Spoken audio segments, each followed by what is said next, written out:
السلام علیکم ورحمۃ اللہ وبرکاتہ۔ ایک منظر میں آپ کو بتاتا ہوں کہ اس منظر پہ آپ توجہ کریں۔ ایک بندہ مدینہ منورہ سے چلتا ہے، اس کے پاس ایک بیمار خچر ہے، بالکل بیمار، کمزور، اور جو خچر پہ سوار ہے وہ خود بھی بیمار بھی ہے، کمزور بھی ہے، غریب بھی ہے، فقیر بھی ہے۔ یعنی دوسرے لفظوں میں مانگتا ہے کہ اس کی مدد کی جائے، اس کا ساتھ دیا جائے، اس کی یاوری کی جائے، اس کی جیب میں کچھ ڈالا جائے، اور اس کے پاس اتنا نہیں ہے کہ وہ کسی غریب فقیر کی مدد کر سکے، اتنا نہیں ہے، وہ خود مدد کا طالب ہے لیکن سوال نہیں کرتا، بالکل سوال نہیں کرتا۔ اور وہ مدینہ منورہ سے چلا ہے اور اس کی منزل نجف ہے، وہ علاقہ ہے، اس کے ساتھ ایک گاؤں ہے، ایک بستی ہے، وہاں رہتا ہے۔ مدینہ میں کیوں آیا تھا؟ مدینہ میں جو مدینہ کا گورنر تھا، اس کے دل میں آیا کہ اس کے پاس جاؤں اور کچھ مدد طلب کروں۔ آیا، کئی دن رہا۔ گورنر کو ایک دفعہ اس نے مسجد نبوی میں دیکھا، لوگوں کی فریادیں سن رہا، حکم جاری کر رہا۔ جب دیکھا ایک طرف گورنر کو، ایک طرف حضور کے روضوں کو دیکھا، احساس ہوا کہ حضور کے روضے کے سامنے اور حضور کے سامنے میں اس گورنر سے سوال کروں، دکھ ہوتا ہے، میری حیا، میرا شرم گوارا نہیں کرتا، کیوں سوال کروں؟ پھر جرأت ہوئی کہ میرے پاس کچھ نہیں ہے، فقر ہے، غربت ہے۔ یہ گورنر ہے اس لیے کہ غریبوں کی داد رسی کرے، غریبوں کی فریاد سنے، غریبوں کی مدد کرے، اور جو مدد کے طالب ہیں ان کے احساس کو اپنا احساس غم سمجھے۔ پھر ایک بار پھر موقع ملا، پھر حضور کا روزہ یاد آیا۔ اسی کشمکش میں اسے پورے 40 دن گزر گئے، اور پتہ نہیں کیسے اس نے پیٹ بھرا، اور اپنے خچر کا پیٹ کیسے بھرا، اور کتنے مہینوں کی مسافت کے بعد وہ پہنچا تھا۔ کوئی گھنٹوں کی مسافت، کوئی منٹوں کی مسافت نہیں تھی، اور ایک آس لے کے آیا تھا کہ مدینہ کا گورنر ہے، اس کے پاس جاؤں گا، کچھ مدد مل جائے گی، کچھ 4 دن سکھی گزر جائیں گے، کچھ زندگی میں سہولت مل جائے گی۔ آخر مایوس ہو کے اب یہ مدینہ سے واپس آ رہا۔ یہ اس کا پس منظر جو میں نے عرض کیا، اس پردیسی کا، مختصر سا، ورنہ اس کے 40 دن پتہ نہیں کتنی تنگ دستی، کتنی تکلیف، کتنے مسائل میں گزرے ہوں گے۔ اب وہ واپس آ رہا، واپس آتے آتے ایک جگہ ایک کاروان سرائے ہوتی تھی، سرائے ہوتے تھے جہاں پردیسی مسافر لوگ آ کے ٹھہرتے تھے۔ اب اس کے پاس پیسے تو تھے نہیں کہ یہ سرائے میں، لیکن سرائے کے ساتھ ایک جگہ کچھ خچر بندھے ہوئے تھے، اور ان کا بچا ہوا گھاس پڑا تھا، چارہ پڑا تھا۔ اس نے اپنے خچر کو وہاں چھوڑا۔ خچر کو کئی دنوں کے بعد اچھا پیٹ بھر کے اور اچھا کھانا ملا، لیکن اس کو کھانا نہ ملا، یہ بھوکا تھا، اوپر سے سخت سردی تھی، اور سرائے کے ساتھ جہاں روٹی پکتی تھی، اس تندور کے ساتھ رات کا وقت تھا، یہ سو گیا اور اپنے آپ کو اس میں سمیٹ لیا کہ کچھ تندور کی، کچھ وہاں اس کو میں کچن کہوں جہاں کھانا پکتا، اس کی گرمی کچھ مجھے۔ لیکن رات کا وقت ہوا، تندور کی گرمی ختم ہو گئی اور سردی اپنے جوبن پہ پڑی۔ اس کا جسم اکڑنے لگا، اٹھ کے بیٹھ کے سکڑ کے بیٹھ گیا، اور اس کے منہ میں سے ایک لفظ نکلا، واللہ واللہ ثم باللہ، واللہ ثم باللہ۔ مولا میں کہاں جاؤں؟ اب کس کا راستہ؟ اب کون سا سائبان اور کون سی گرمی کے لیے اپنے جسم کو، اور اپنی طرف دیکھا تو خچر بھی بیچارہ سردی کے اندر کانپ رہا ہے۔ اسے اپنی سردی تو بھول گئی خچر کی، اگر یہ مر گیا تو میں منزل پہ کیسے جاؤں گا، آگے کیسے جاؤں گا؟ اب یہ اسی پریشانی اور کشمکش میں ہے۔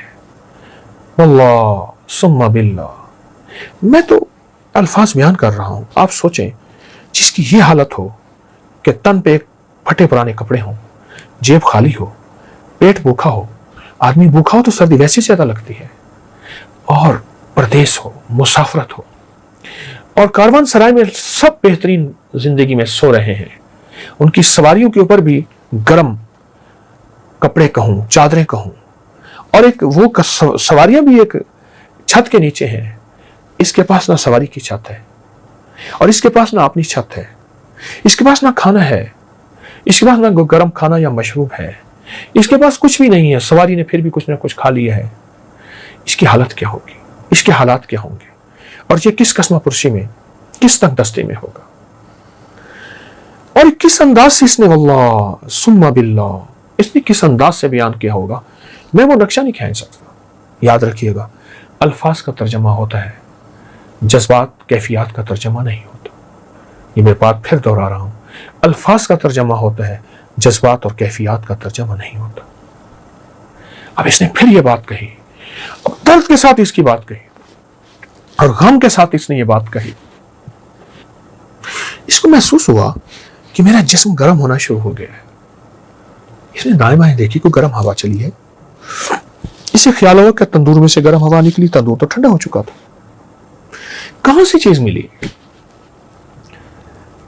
اب اس کو کچھ احساس ہوا نا گرمائش کا سکون کا تو اس نے پھر وہ کیفیت کے ساتھ واللہ ثم باللہ کہنا شروع کر دیا. اللہ اکبر. بس یہ یوں کہتا تھا اور اس کے جسم میں طاقت آتی تھی اور محسوس کیا ایسے جیسے میں کھانا کھا رہا ہوں اور میرا پیٹ آہستہ آہستہ بھر رہا ہے. جسم میں توانائی آ رہی ہے تازگی آ رہی ہے اور ایک قوت آ رہی ہے اور سردی ہے پر سردی کا احساس مجھے کم ہو رہا ہے.